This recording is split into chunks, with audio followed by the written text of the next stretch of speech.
பறவைகளின் அரசன் என்று அழைக்கப்படுகிற கழுகு 10,000 அடி உயரம் வரைக்கும் பறக்கும்.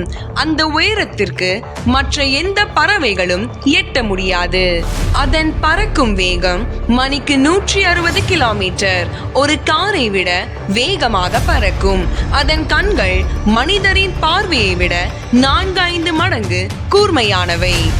3 கிலோமீட்டர் தூரத்தில் இருந்தே ஒரு சிறிய விலங்கை கூட காணும் திறன் அதற்கு உண்டு.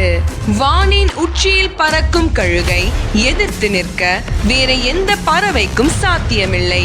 வானம் முழுவதும் தனக்கே உரிமை என்றார் போல் ஆட்சி செய்கிறது. மழை மேகங்கள் வரும்பொழுது மற்ற பறவைகள் எல்லாம் ஒளிந்துவிடும். ஆனால் கழுகு மட்டும் மேகங்களை மீறி மேலே மேலே பறந்து மழையை கடந்து விடுகிறது. ஆனால் காலம் கழிகிறது. 40வது வயதில் கழுகின் மூக்கு வளைந்துவிடும். நகங்கள் பலவீனமாகிவிடும்.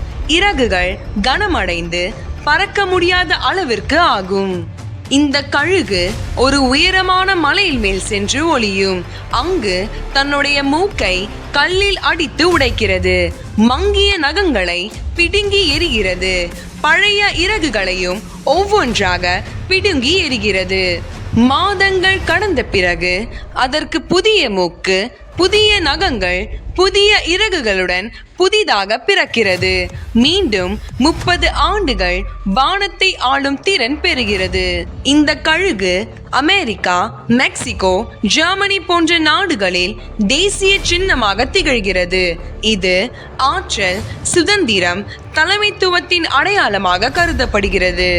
இதே போன்ற சுவாரஸ்யமான விலங்குகளை பற்றி தெரிந்து கொள்ள கிங்டம் சேனல் நெட்வொர்க்கை லைக், ஷேர் அண்ட் சப்ஸ்கிரைப் செய்யவும்.